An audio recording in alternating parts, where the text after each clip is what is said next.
ओम तत्सत सत्यराम महाराज दादो नमो नमो निरंजनम नमस्कार गुरुदेवता वंदनम सर्व साधवा प्रणामम पारंगत। परमपिता परमात्मा देव अनंत ब्रह्मांड नायक श्री हरि के चरणों में प्रणाम करते हुए आप सभी को जय श्री महाकाल दादूराम सत्यराम। ब्रह्म ऋषि संत परवर श्री दादू दयाल जी महाराज अपनी वाणी में कहते हैं कि सच्चा संत जो होता है वो अपने शब्दों से ही जीव का उद्धार कल्याण करते हैं।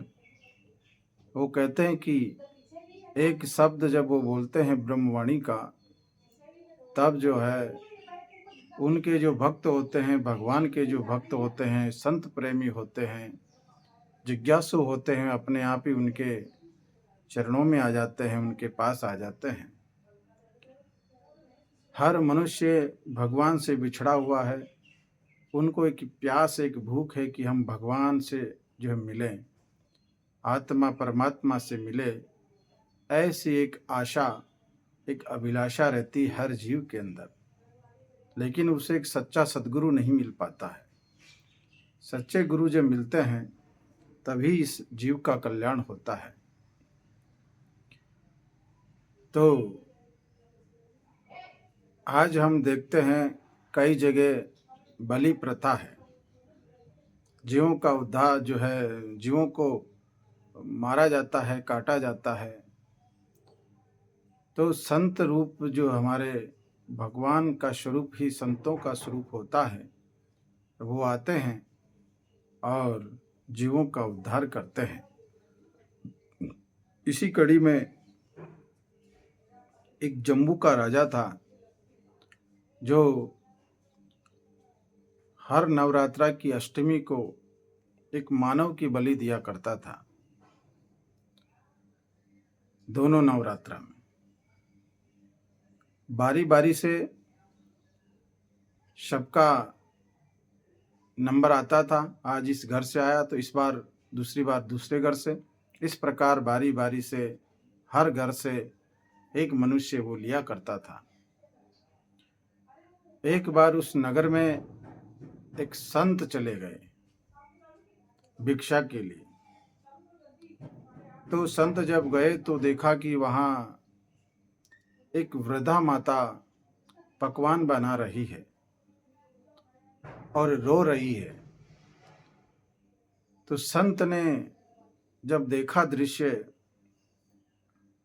तो पूछा कि माता, आपकी आंखों में आंसू कैसे हैं और आप पकवान बना रही है? पकवान तो तब बनाए जाते हैं जब कोई अच्छा कार्य हो, उत्सव का कार्य हो, प्रसन्नता का कार्य हो, लेकिन आप रो रही है और पकवान भी बना रही है, इसका क्या कारण है? तो उस वृद्धा माता ने कहा, मेरे एक ही बेटा है और यहाँ का जो राजा है वो हर नवरात्रा की अष्टमी को एक मनुष्य की बलि देता है। इस बार मेरे घर की बारी है और मेरे एक ही बेटा है। तो उस वृद्धा माता ने कहा कि मेरे बुढ़ापे का जो है सहारा आज छिन जाएगा, मेरे से दूर हो जाएगा। सदा सदा के लिए मैं उस बालक से, बेटे से दूर हो जाऊंगी। अगर वो जा रहा है आखिरी बार तो कम से कम मैं आखिरी बार उसको पकवान तो खिला दूं। इतनी दर्द भरी, दुख भरी वाणी को सुनकर के संत हृदय नवनीत समाना। संत का हृदय बड़ा नवनीत होता है, निर्मल होता है, कोमल होता है। तो महात्मा ने कहा कि माते, तुम चिंता नहीं करो, ये सारे पकवान मुझे खिला दो और जब राजपुरुष आएंगे तब जो कह देना कि मेरा एक बड़ा बेटा था, ये जो बाहर गया हुआ था, इसको तुम लेकर के चले जाओ।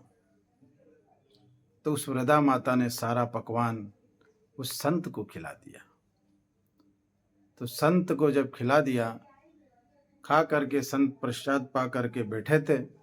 इतने में राजपुरुष आए, माता से कहा कि तुम्हारा बेटा कहाँ पर है। तो उस माता ने कहा संत की ओर इशारा करके कि ये मेरा बेटा है, ये बाहर गया हुआ था, आज ही आया है, इसलिए तुम इसको ले जाओ। जब उस संत को ले जा करके देवी, जम्बू की देवी के वहाँ दरबार में खड़ा किया, क्योंकि उस संत का तप ही इतना तेज था, भगवान को भजने वाले थे, भिक्षा मांगकर खाने वाले थे और निरंतर परमात्मा का जप करने वाले थे। तो ऐसे संत को अपने दरबार में देख करके जब उनके ऊपर तलवार का वार करने लगे तो देवी स्वयं प्रकट हो गई और उस तलवार को उस राजा से छीन करके वहाँ जितने भी राजा और लोग थे उन सब के सिर काट दिए देवी ने। और संत से क्षमा याचना करने लगी कि हे भगवान के परम भक्त, मैं आपके चरणों को प्रणाम करती हूँ, आपके चरणों में नमन करती हूँ। ये सब लोग इनके स्वार्थ सिद्धि के लिए मेरे यहाँ बलि देते हैं, मेरी कोई इच्छा नहीं होती है कि यहाँ जो है बलि दी जाए, तो मैं क्षमा चाहती हूँ आपसे। तो संत ने कहा देवी, अगर तुम ऐसा ही चाहती हो तो तेरे दरबार में आज दिन तक जितने भी लोग यहाँ मरे हैं उन सबको जीवित कर दे और मैं उनको उपदेश दे करके उनका कल्याण करूँगा, भगवान से उनको मिलवाऊँगा। इस प्रकार जब देवी से कहा तो देवी माता ने जल हाथ में लिया और फेंका, तो सारे के सारे जितने मरे थे सब जीवित हो गए और सभी ने उस संत को प्रणाम किया। प्रणाम करके महात्मा ने उपदेश दिया, उपदेश दे करके कहा कि तुम अपने कल्याण का उद्योग करो, भगवान की प्राप्ति का उद्योग करो, तुम्हें जो है भगवान मिले ऐसी मैं कामना करता हूँ।